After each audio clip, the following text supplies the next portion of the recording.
Bonjour, un petit point pour commencer comme d'habitude sur le groupe. Alors aujourd'hui, il y en a sept absents. Donc il y a Vincent Marchetti qui lui s'est fait un lumbago. Ouais, voilà. Samir Chergui, donc ischio jambier. Toujours donc absent donc Thomas Olila.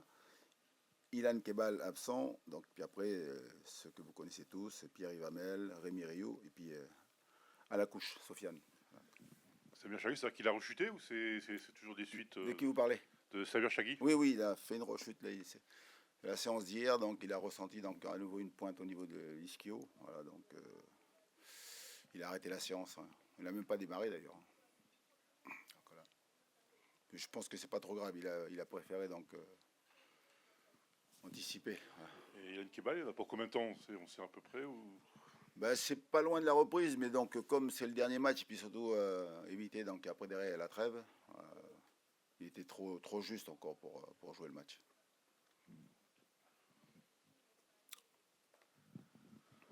Antoine, Oui. bonjour. Est-ce que ça te... J'imagine que ces forfaits, ils sont quand même assez nombreux, même si on met de côté les trois qui sont absents depuis longtemps. Ça te perturbe, ça te complique, même si tu as un effectif assez large dans certains choix que tu aurais pu faire ou que tu aurais voulu mettre en place? Ben, c'est clair que c'est pas toujours la meilleure façon de préparer les matchs, mais après, pour ceux qui me connaissent, on ne trouve pas d'excuses.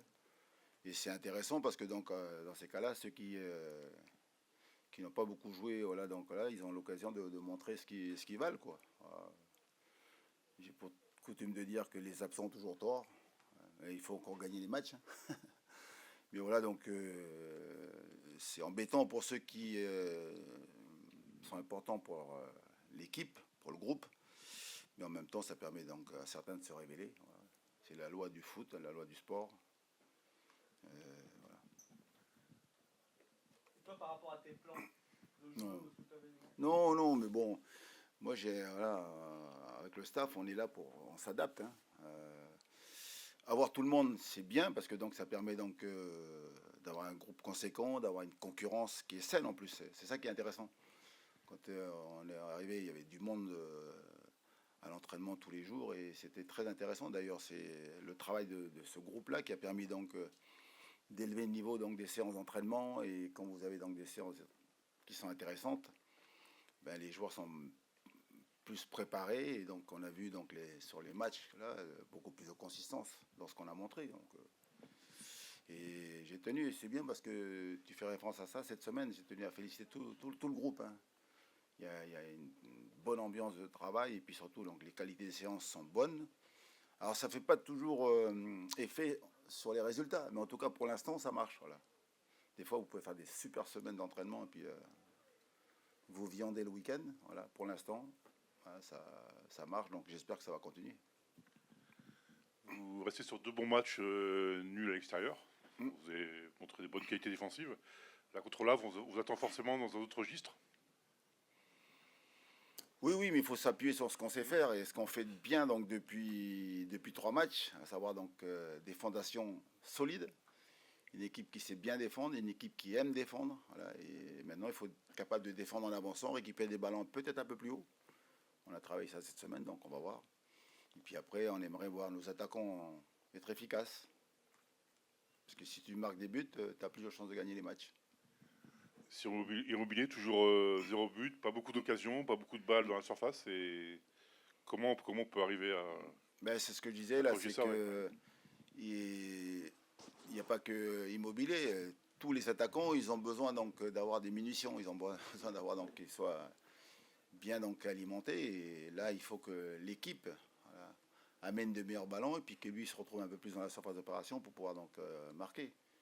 J'ai regardé le dernier match contre Strasbourg, il a eu peu de ballons dans la surface d'opération. Donc c'est plus compliqué.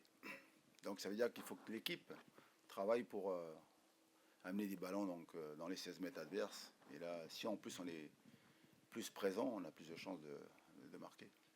À Strasbourg, tu as changé les trois attaquants à l'heure de jeu à peu près. Mm. C'est-à-dire que c'est. Ah, je sais pas, oui. Oui, c'est ça. Oui. Oui.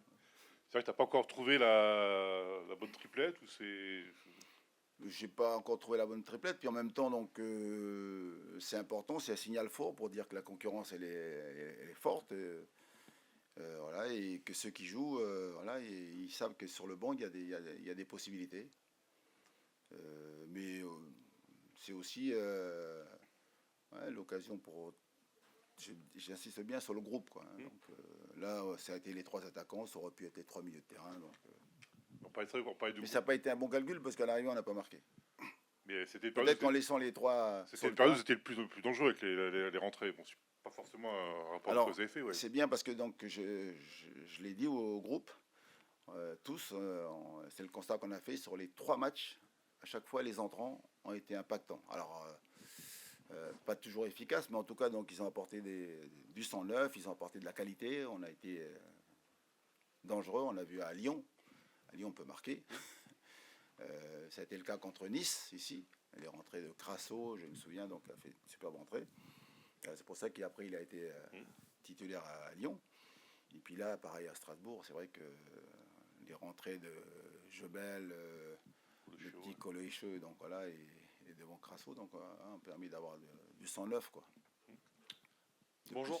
Oui. Coach, du coup, moi je travaille pour RMC, mais on se voit pour la première fois dans cette configuration-là. Enchanté. Simplement pour me présenter, enchanté. Est-ce que les résultats qui vous ont un peu éloigné de la zone rouge, vous sentez quand même une libération morale? Parce qu'à un moment donné, forcément, c'était un peu, il y avait un peu de crispation. Vous parlez de bonnes séances, de bonnes semaines d'entraînement. Est-ce que ça participe aussi à une légèreté forcément palpable? Alors ça se voit, vous ne me connaissez pas. Pour moi, il n'y a jamais donc de relâchement, et puis surtout, on n'est jamais toujours satisfait de ce qu'on fait. Et en termes de résultats, voilà, ce n'est qu'un début. Et moi, j'attends confirmation tous les week-ends. Voilà, tous les week-ends. L'idée aujourd'hui, j'entends là, c'est les points du maintien, mais c'est gagner le plus de matchs possible. Puis après, on verra donc à la fin de la saison où on se trouve, hein. Mais aujourd'hui, on n'a pas le droit de se relâcher. On joue un adversaire direct dimanche. Voilà. Il faut confirmer ce qu'on a mis en place là, depuis 3 matchs. Mais sans parler de relâchement, évidemment, peut-être du coup, comme disait Laurent, sous-entendait Laurent, sur le peut-être se lâcher un peu plus offensivement contre une équipe comme Le Havre à domicile, où c'est peut-être pas la priorité, comme vous disiez. Ben, on a essayé de se lâcher contre Strasbourg, contre Lyon, on a essayé de se lâcher, on voulait marquer un deuxième, voire un troisième but, et on n'a pas pu voir, parce qu'en face, il y a aussi des très bons joueurs, dont un très bon gardien à Lyon. Donc voilà, mais l'idée, bien sûr, c'est de s'appuyer sur ce qu'on fait de bien, là. Et puis maintenant, alors se lâcher, c'est un bien grand mot, mais surtout toujours trouver un équilibre, mais surtout trouver de l'efficacité, quoi. Et c'est ce qui nous fait défaut. On arrive maintenant, il faut confirmer, à être efficace défensivement.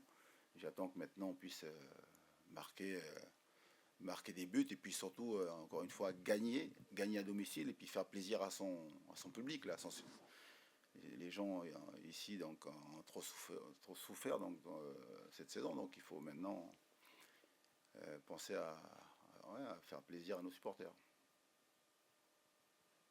Oui. J'avais une question, Antoine. Justement, je reviens sur le match de Strasbourg et tes changements offensifs. Est-ce que dans la logique de ce que tu as dit sur Crasso, Nice, Lyon, les 3 qui sont entrés en jeu à l'heure de jeu peuvent peut-être... Ah, toi, tu suis là alors. Non, mais je réfléchis. Tout est possible. Non, mais c'est vrai que tout est Ils possible. t'ont apporté quand même autre chose dans le mouvement, dans la Voilà. percussion, parce que les autres te percutaient Ben, moins. l'idée, c'est que les débuts, on va dire ceux qui débutent, parce qu'il y a les titulaires, donc ceux qui débutent le match font un gros match, fatiguent la défense, et puis il faut que les entrants, ben, puissent finir le boulot. Voilà, à chaque fois, donc on a travaillé dans ce sens-là. Mais après, il n'est pas interdit que voilà, le week-end prochain, ce soit différent. Mais voilà, j'ai 2 jours là pour voir. Au niveau des séances, on a encore 2 séances, donc voilà, très importantes. Et puis surtout les discussions que je vais avoir avec eux. Mais oui, tout est possible, hein. Vraiment. J'en profite, je continue. Moses, entre le joueur que tu as retrouvé quand tu es arrivé, et là, après 3 semaines, un petit mois, plutôt J'allais dire, entre le joueur que j'ai retrouvé ici, et le joueur que j'avais à Nantes. Non, entre Alors, le joueur que tu as retrouvé ici, dans l'état dans lequel il était quand tu es arrivé, et aujourd'hui, avec la relation qui te lie à lui, comment tu juges son évolution? On a senti, nous, un peu extérieurement au groupe, que c'était mieux. C'est pas encore dingue, mais c'était mieux. Quel est, toi, ton regard là-dessus? mais je pense qu'il est à l'image du groupe, à l'image de l'équipe aussi. pense que l'équipe, a, je veux dire, a progressé donc, sur tout point de vue. Voilà, en termes de résultats, d'abord, parce que quand on fait ce métier-là, d'abord, ce sont les résultats qui sont importants. On a pris quand même 5 points sur 9. Dans le jeu, c'est pas mal. Défensivement, tout le monde travaille, donc on est bien meilleur. Et j'allais dire pour Simon, bien sûr, qu'entre les joueurs que j'ai retrouvés il y a 3 semaines et aujourd'hui, il a retrouvé la confiance, il a retrouvé donc des cannes, il est capable de répéter les efforts. Maintenant, il faut qu'il soit efficace. Voilà, il faut qu'il arrive à faire marquer ou à marquer des buts. Et c'est ce qu'on attend de lui, bien sûr. Petite question, alors j'étais pas là sur les 2 dernières semaines, donc peut-être que le sujet a déjà été abordé maintes Ah. fois, mais est-ce que Maxime Lopez peut avoir un rôle peut-être plus offensif dans la ligne de 3 devant, ou ça c'est une partie de sa carrière qui est loin derrière, et du coup ici il peut revenir, c'est au milieu? Mais il est dans le groupe et c'est un joueur important. Là, c'est un joueur qui a de grandes qualités. Et puis aujourd'hui, bien sûr, si vous avez vu, la semaine dernière, il a fait une apparition dans le groupe. Voilà, et il y a des choses à l'entraînement qui me font plaisir. Là. Je revois des choses, mais c'est clair que les discussions que j'ai avec lui, voilà, je vais tout vous dire, j'attends de lui autre chose de ce qu'il a montré jusqu'à présent. Voilà, il faut qu'il soit capable donc d'être offensivement impactant pour l'équipe et puis surtout qu'il ait des stats. Voilà, parce que pour moi, c'est un joueur qui doit être capable d'apporter offensivement à cette équipe, quoi. Mais il n'est pas le seul, hein. Mais c'est vrai que si vous parlez de Maxime, il sait, j'ai eu des discussions donc, avec lui. Voilà. Maintenant, ce que je vois à l'entraînement, ça devient intéressant. Enfin. Et, bah, j'ai ma petite question, pas de côté évidemment, qui intéresse toujours à RMC. En tant que passionné de football, le résultat de la CAN, est-ce que ça vous a fait tomber de votre chaise? No comment. No comment. Voilà, ça veut tout dire. Moi, j'ai déjà suffisamment de soucis avec mon travail, là, donc parler donc des autres. Mais voilà, j'ai pas à commenter. C'est triste, c'est tout. Voilà. Si j'ai un mot, c'est triste, ce que je vois là. Bonjour, Jonathan Arnaud Herman, l'équipe. Quel bilan tu fais là, de l'ère Comboiré qui s'est ouverte il n'y a pas longtemps, les changements que ça a pu apporter au groupe, et puis plus largement, toi, comment tu vois ta grosse demi-saison? Tu as été blessé au départ, et maintenant, comment tu vois les choses, comment tu te sens? Bah, ça se passe plutôt bien. On a des bons résultats depuis que le coach est arrivé, donc on est tous contents, et moi je suis content parce que je commence à revenir petit à petit, et bien sûr j'aimerais faire plus, et en tout cas je me donne les moyens pour essayer de revenir à un gros niveau et aider l'équipe à faire quelque chose de grand. Tu te rapproches de ton meilleur niveau, tu as l'impression que voilà, J'ai pas compris. tu te rapproches un peu de ce que tu attends de toi. À peu près combien de pourcents tu t'estimes aujourd'hui? Oh, franchement, je pourrais pas mettre un pourcentage. Après, ces derniers matchs, je pense que je me sens de mieux en mieux. Parce que en ce moment, j'enchaîne les matchs, et je pourrais pas mettre un pourcentage. Mais j'espère revenir au niveau le plus rapidement possible. Tu as connu le Paris Saint-Germain, bon, c'était la formation. Là, ce projet du Paris FC, maintenant que tu l'as bien digéré, comment tu le perçois? Comment toi tu t'inscris dedans? Comment tu vois les choses? Évidemment, il ne s'agit pas de comparer avec ce que tu as pu connaître par le passé au Paris Saint-Germain, mais voilà, comment tu situes un peu ce projet Paris FC?